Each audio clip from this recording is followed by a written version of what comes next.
Ande ifete antika jabe angansebete ifali fali. Eza tsika jiaby avagniona kamarady jiaby lana tsika nde nalazy satria isan'andro atsika de mitady miketrika zegna soa amin'ny fiainagna ke atsika niany miala dreraka nampiasa io nampianatra mitongava jiaby tsy akagnavaka falifaly olo jiaby niany ialagna lavitra karony jaly aketo niany tsisy adiady midema anao mitondra saramanjary mbola re fogna ketso lany olo jiaby donc efa alapazy mety anao nagnano overdose satria ignandro fa temps de pause. Ande ifete antika jiaby agnano zay mety ifalifale.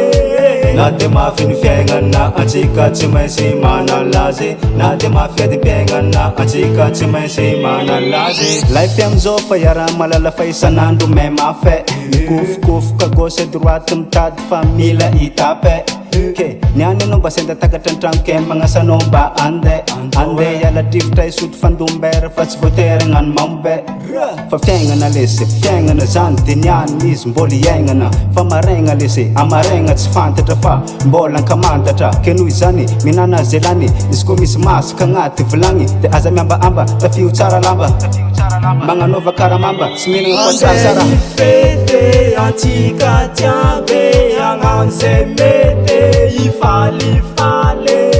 Na de mafiny fiaignana antsika tsy maintsy manalazy na de mafiady mpiaignana antsika tsy maintsy manalazy. Venagna ty iara malala fô mafy tadiavagna tsy maintsy atao fa tsy akagna lagy anao koa mbô misy tsy mila miafy lefy mandalo fô mila mana lasy niany anao mbô magnano repo alaminy pro takarakôry marô. Ifete antika jiaby agnano zay mety ifalifale. Na de mafiny fiaignana antsika tsy maintsy manalazy na de mafiady mpiaignana antsika tsy maintsy manalazy. Ande ifete antika jiaby agnano zay mety ifalifale. Na de mafiny fiaignana antsika tsy maintsy manalazy na de mafiady mpiaignana antsika tsy maintsy manalazy. Na de mafiny